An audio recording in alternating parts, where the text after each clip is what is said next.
Hi everybody. Well, it's Tuesday the 2nd of June 2020 and I woke up to the news this morning that the President of the United States of America was urging aggression from the US governors and threatening to deploy the military in the face of the protests following the murder of George Floyd. And if you don't know, George Floyd was a black man who was killed by a white policeman in Minneapolis on the 25th of May. And an autopsy paid for by the family has confirmed that he died of asphyxiation and that it was murder. And also sort of around and about the same time, tear gas was used on peaceful protesters at the White House. Now, I'm just old enough to remember the London race riots in the late 70s and the early 80s and how horrifically divisive that time was. So it's really shocking to me to see what is coming out of the States. The whole thing I find really shocking. And when I saw the news this morning, it really reminded me of something someone in my network had posted on Facebook over the weekend. They said, why does everybody feel they need to have an opinion on George Floyd when it's something that happened miles away and has no impact on our lives whatsoever? And I respect this person's right to their opinion, of course, but I don't agree with them because everything is connected. We are a global community now, and there's a domino effect. And you have to remember that what we're seeing, this is happening in arguably the most influential country on the planet. So the effect is heightened. So I kind of thought, oh, shall I just let it go? And I thought, no, I can't, because I feel strongly about it. So, so we toed and froed a bit, respectfully, we're grown-ups. And then this person went on to say, yeah, but we can't change anything that happens in the US. And it really made me stop and think, can't we?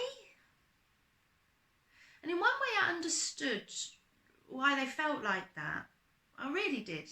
But in another way it made me feel quite sad. Because if we don't believe we have influence on global events, and if we don't believe that we can change things in the wider world, then we won't, and that is obvious. So I really thought about it, and I thought, well, what if we looked at this from a bit of a different direction? Okay, what happens if we all say nothing? What happens then? We don't have an opinion. If everyone outside of the US just said nothing, because it's not our business and it's not happening to us. Well, firstly, if no one outside of a country is holding that country to account, then that reduces the incentive for that country to change dramatically. That's just logical.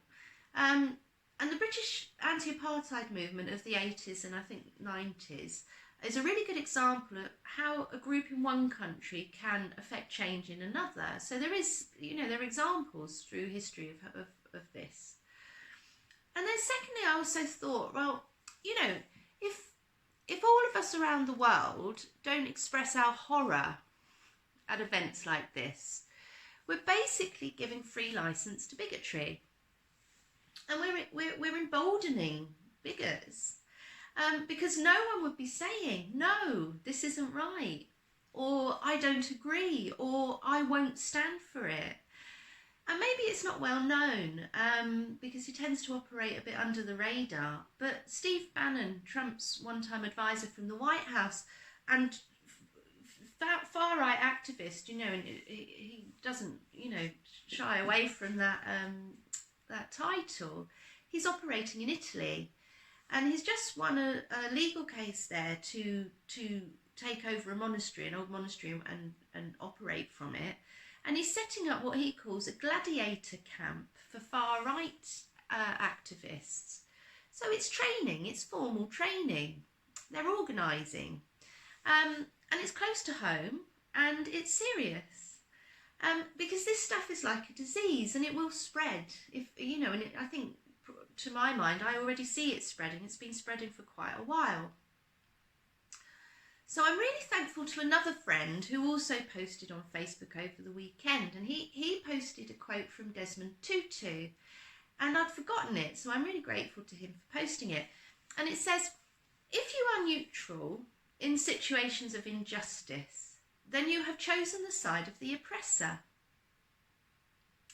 So maybe my voice won't directly influence what happens in America. I won't change Donald Trump's mind or the Minneapolis Police Department's collective mind.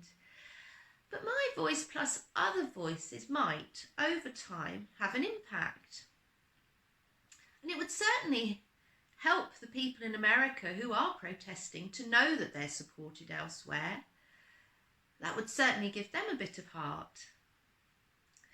And certainly all of our voices together, and if we close ranks and we stand up and be counted as anti-racist, and I'm not afraid of the phrase anti-racist, if we stand up and be counted, we can create significant change. In my mind, I think we can create significant change, certainly at home. And, the world looks to places like Britain often, and the States, and we can create change, and it will have an effect elsewhere. And if we have to do it, because if we don't do it, it's the only way we will stamp it out, by which I mean racism. And so whilst today I am both sad and angry, and you can probably tell, I'm using my emotion in two different ways. So firstly, I'm using it to fuel my determination to help build a business which will one day have influence on a global scale. And secondly, I'm using it to remind myself to stand up and be counted for what I believe in.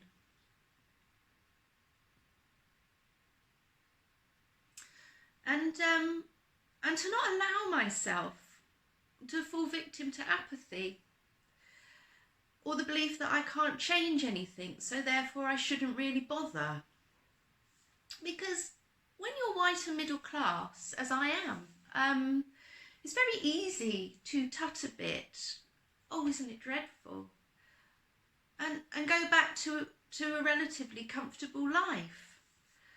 And I'm just not prepared to allow myself to do that. And no, I'm not black, but I don't see how that is relevant, because we must all add our voices, otherwise it really will become us and them. And I don't want to be part of this us that Donald Trump seems to think white people should be part of. I will add my voice to the protesters and to the anti-racists. And I will do it till the day I die.